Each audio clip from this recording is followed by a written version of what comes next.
WAOH is brought to you in part by Ohio's #1 trusted real estate team, The Young Team. Online at theyoungteam.com.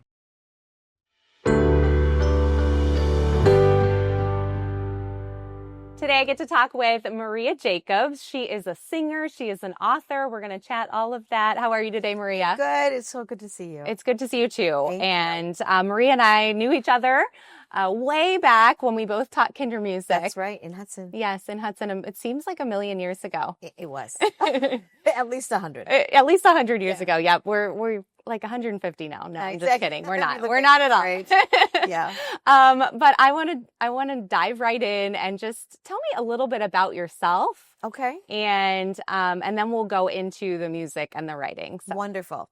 Well, I'm back in my hometown in Ohio, the Cleveland, Akron area, after a 12-year stint in Los Angeles. Wow. Where I really started my recording career. I think I did one album before I moved out to LA. And then I did a lot of recording and performing when I lived there. It was a difficult journey in Los Angeles. Yeah, I can imagine. And yeah. Actually, our guest right before you, she just told me she spent 15 years in LA before she came back to Ohio. So she's back in the same area as well. She's even stronger than I am. Well, my last 4 or 5 years in LA were a real struggle. But early on, I was working with Sarah Vaughan's piano player, Ella Fitzgerald's bass player, one of Motown's most widely recorded drummers. I mean, it started off on such an incredible high. I had a great job. I mean, then through a series of events after September 11th, I lost a corporate travel sales job. Okay. And from there, it was a real struggle the whole time. Yeah. Wow. Yeah. And I can imagine. I mean, moving to LA or New York City or any of these really big cities where you're trying to make it in the music industry. Oh, tough. You know, it's an uphill battle. Yeah, you got to really want to do it. But you got to do some amazing things. I did good things. And when I came back, I thought, well, that's it. Didn't work out. And I'm going to probably play a few bar gigs every now and then. And that's it. Well, I mean, God has a great sense of humor. He's like, I told you to leave there. I had something better in store for you. That's pretty much the way that I interpreted the way that God moved in my life. So now, fast forward, I went back to school. I'm a licensed music educator, and I'm the vocal jazz professor at Kent State University. And I've done a ton of recording with a Grammy Award-winning producer right here in the Ohio area, in our area, Pete Tokar. So now I've released 10 solo albums. That's amazing. And like 17 singles. And I've charted on these national music charts. And I authored a book. I know. And I was looking through your things in preparation for today, and I was just thinking, how cool is this that she has all of this stuff happening for her right now? And so actually, in 2 days, the album is being released. It's my 10th album, but it's my first full Christian album. It's called Perfect Is Your Will, and I wrote 10 out of the 12 songs, and I arranged the other 2. So that's going to hit all digital streaming platforms on May 16th. May 16th. Yeah. Right. That's perfect. And I brought some albums. Oh, it's in my purse. That's okay. So dumb. But no, you wanted to hold it up for you, but I'll give it to you. Perfect, because we'll put a graphic up. Okay, great.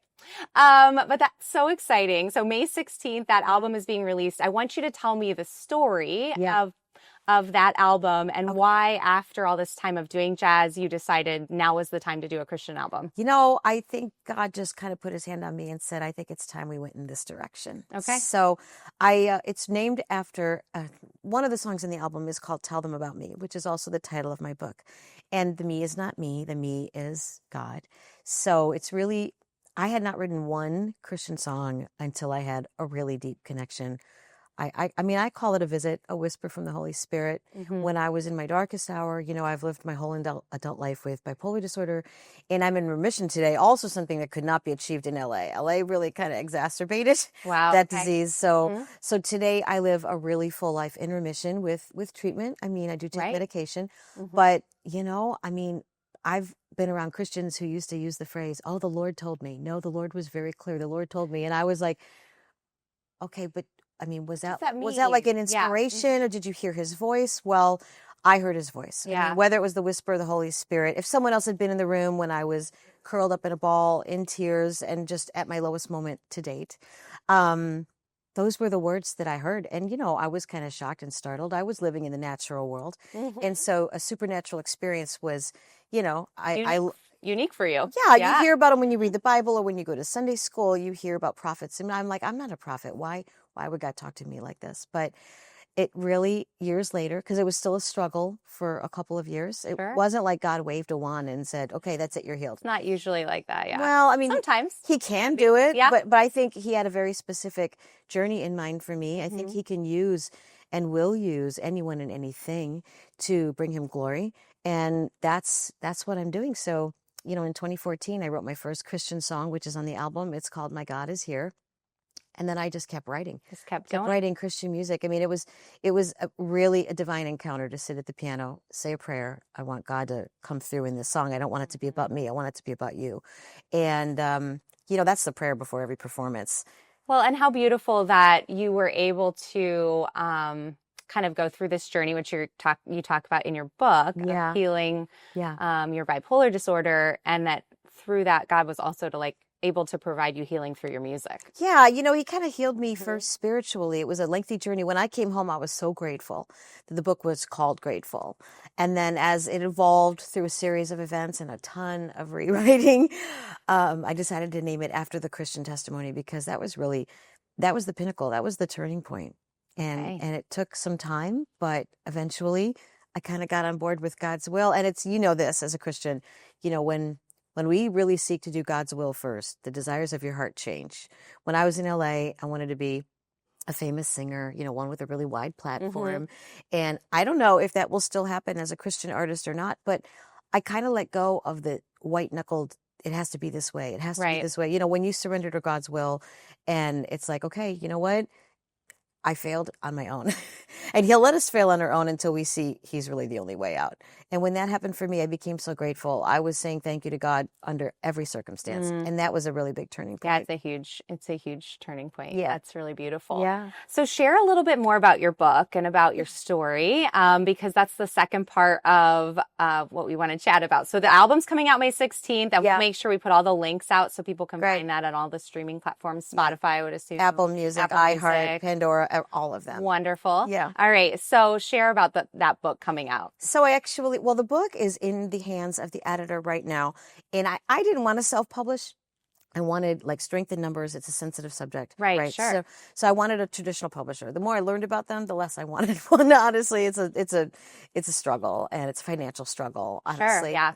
So I found my way through a good friend to the hands of a really big PR and marketing firm. And they market everything from Ignatius Press. They marketed the film Father Stew and the movie Unplanned, a lot of big Christian films and music and books.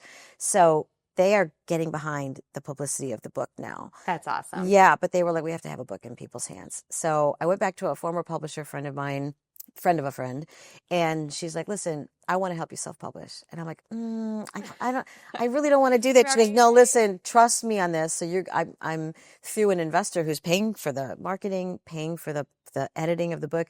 She's like, I'm going to charge you a nominal fee for consulting, and I'm going to teach you how to do this yourself. And then, you make more money. Yeah. The publisher takes a lot, and then the distributor takes a lot, and then Audible and Amazon takes a lot, and there's nothing left for the author. So I'm like, okay, I'll do it. But it has to be done quickly now because the publishing company is ready to roll. Yeah. I mean, the PR companies are ready to roll. That's exciting. So yeah, I mean, there's so much rewriting, Sarah, that I did. I had the first transcript was done in 2019, and I was naive enough to believe that was the final version. But there were hundreds of rewrites. I mean, I really think I kind of rewrote the whole book. So this is coming out hopefully this summer. This summer. That's the goal. Yeah. Yes. Books in hands in the summer. That's so exciting. Yeah. And so where can people find all the information if they want to, maybe do early sign up for the book or get the album? So I do have a website at mariajacobs.com, but it's about to be pointed to a new website, which currently is mariajacobs.bandzoogle.com. Okay. BANDZOOGLE. Perfect. So that's where it is right now. But at some point, I'm going to be pointing mariajacobs.com at that. So I think if you Google Maria Jacobs author, Maria Jacobs artist, it'll all come up. It'll all come up. Yeah. Wonderful. Yeah. All right. And we'll link some of your pages. What about social media? Where can people find you there? Yeah. So I'm Maria Eva Jacobs on Facebook, on Instagram, on LinkedIn. And that's it. That's exciting. Yeah. So before we wrap up, I want you to talk to a person who maybe is in their lowest point. Yeah. So I want you to go back to your lowest point and Yeah. then now where you are. Yeah. And I want you to talk to that person Yeah. and just give them some words of inspiration. You know, I never dreamt that I would have the life I have today. I didn't know remission was possible. I kind of got used to what was like the new normal. Right. Right. And I'm like, I well, always have to just deal with this. yeah, it's like that movie. It's as good as it gets. It's not going to get any better. So I really found something that I could really throw myself into. For me, it was my music. And I just really learned to trust God. I mean, God is a really big component in my story. And I think that people need to know, if they read my book, that there is an alternative if you're willing to say yes to treatment. I think that medication is really paramount. And a lot of people, like I was, they don't want to hear that aspect. I didn't want anything to do with it. And most people don't. Yeah. But it's worth the journey, which is an arduous journey when you start to find, you have to start to find, it's not like, here, take 2 Tylenol, your headache will go away. It's not like that. It's a journey, and there's a lot of changing of dose. There's changing of medication. It ebbs and it flows. It cycles. So I just want to encourage people to understand that that is the way to go. Treatment is so paramount, and there is another side of the mountain. And there is hope. And there is remission, which I actually don't think I had known that you could be in remission. You don't really associate the word remission with mental illness. Mental illness. Yeah. Which but there are 5.7 million people in America living with bipolar disorder. And I have a theory that that's only the ones that are documented as having to go and get treatments. You know what I mean? There's a lot of others who won't accept treatment, won't accept the diagnosis. No one's ever told them, hey, I think you need help with this. Right. So, it's a lot of people. It's a lot of people. Is. And if you read my book, and I hope you will, I just want people to understand that God is always in control. Even if you don't know where he is right now, he is with you. Yeah. And treatment is really paramount, and it's worth it. It is so worth the journey.